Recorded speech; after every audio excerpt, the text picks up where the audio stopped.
Wow, wow, yes. And thank you for sharing that. And also, another interesting thing that I found out about you is that you earned your master in divinity.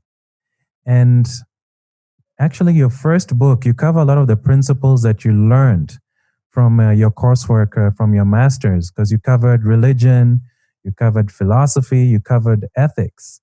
And tell me a little bit, because I noticed in your coursework you mentioned that you learned, for example, how Jews coalesced within a hostile empire, or how the Anabaptists stood up to the Roman Catholic Church at a horrific cost, or how the Jains maintained radical compassion in a violent world. When you're doing your research and classwork, what were some of the traits you saw that they were able to have the group still function despite that hostility? What could we learn from them that could even apply now as we're experiencing this pandemic, maybe as individuals, as our family members? What could businesses learn, and what could the government learn in support?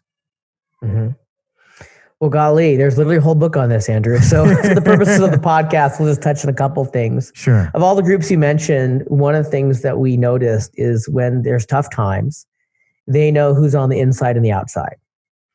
That does not mean that if somebody's on the outside, we treat them poorly. In fact, just the opposite. In all those traditions, taking care of the stranger in need is very important. It's the opposite of treating them poorly.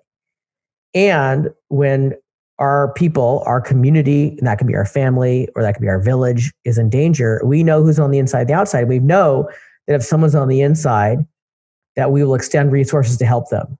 And in some cases, when there's existential threat, maybe even all the resources will go to save even one person, because we're going to stick together. Now, the question then hangs in the air, well, then why do we need to know who's on the inside and the outside if we're going to treat people on the outside well as well? If we're going to take care of the stranger who's sick on the side of the road? Well, the answer is, if you want to create a strong community, it's very hard to do that if you don't know who's on the inside of the community. You don't know where to invest there. That doesn't mean you don't invest or ignore people on the outside. We can just notice, for example, in a family, and in a family that lives in a village together, as my fellow villagers did in the Peace Corps. Who are you inviting to spend time with you? Who are you inviting to share meals? Who are you checking to make sure they have enough to eat? Who are you willing to take to a doctor in a moment's notice if they need it? Who have you told you will take them to a doctor in a moment's notice if they need it? Hopefully somebody. Hopefully there's above 0 people in your community. If you don't have those people and you're not telling them, then you're probably not building a strong community. Now, if a stranger is outside your house and they need to get to a doctor, does that mean you don't take them to the hospital? Absolutely not, right? But we can notice, do the people in your community hear from you no less than once a year, hopefully more often? When you need help, I want you to call. And if you don't call, you're keeping me from being the friend I want to be. Wow. So that's one area. And one of the ways we know who's on the inside and the outside is initiation. And my guess in your family, Andrew, even if you invite me to the biggest festival in Kenya and I'm allowed to celebrate with your family, my guess is me showing up from Oakland, California and participating in that festival doesn't make me a part of your family. True. Doesn't matter if I stay in your house, doesn't matter if I share the meals, doesn't matter if I do the dances. I'm not in your family. If I marry somebody in your family, one of your sisters or one of your cousins, maybe I'm in your family. Okay. Now that doesn't mean I'm a bad person and not welcome before I do the marriage, but let's be really clear. There's an initiation I have to go through to be in your family, even if you invite me to participate in meals and festivals and dances. True. Which is to say, you know who's in the family and you know who's not, and they're different. Yes. Okay. So that's an initiation. Another thing we can notice is that there are rituals. There are things that we can do together that have meaning. And we can talk a lot about rituals. There are whole books written on rituals. For right now, we'll talk about the fact that we want to know that the people in our community, family, villagers, coworkers, we want to know that they see how we're changing and that we're changing, or said differently, they notice our maturation. And my guess is everybody in your family you're really close to and you're part of a family community, you have done things that have shown you that they recognize that you, Andrew, are far more mature now than you were when you were 15 years old. True. And that makes you feel closer to them.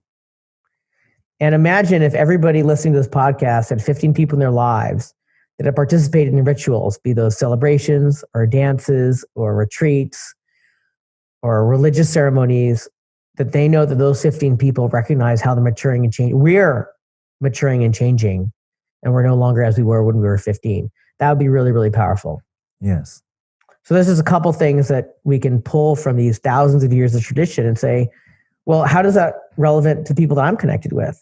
What are the rituals that we're celebrating how we're changing? How are we making sure that we're sending the invitations that make us connected on the inside, and we're making sure those binds are connected? And then we could even talk about one last one, the temple principle. This idea that strong communities have a place they can go to where they know they'll find their community. And typically those temples are sacred. And all I mean by sacred is they're set aside. Things happen there that don't happen elsewhere. And things that do happen elsewhere don't happen inside the temple. My guess, Andrew, is if you invite me to the biggest festival in Kenya and I'm allowed to share several days with your family at that festival, there are things I'm going to see in that space with your family that I'm not going to see elsewhere. True. And there are probably things that you and I could do elsewhere that I better not do in front of your aunties and your mom at that festival. Oh, yeah. Right? It doesn't mean we can't do it. We can't do it somewhere else at the time, but not there. Said differently, you're going to invite me to a sacred space for your family. And I'm welcome, but I need to understand, Charles, the space is special. Well, one of the things we can ask ourselves when we want to build community, being that a company or government or philanthropy or church, is where is our special space? When is it special? And who are we inviting into it? And I talked to a school leader who came up to me after a workshop and said, oh my goodness, after your workshop, I recognize we're not giving certain groups in our school space. They don't have a space to gather in. That doesn't mean they have to have it 24 hours a day, every day of the year. But we're just telling them, oh, go to the computer and pick a space that's open. And they don't have a space that's theirs that they can go to that's protected and they know they'll meet each other. No kidding. They're not that connected. Imagine if your family had nowhere to go to where you knew you could show up and they'd be there and that it was protected and special. Your family would be less connected, period, because you don't have a strong temple.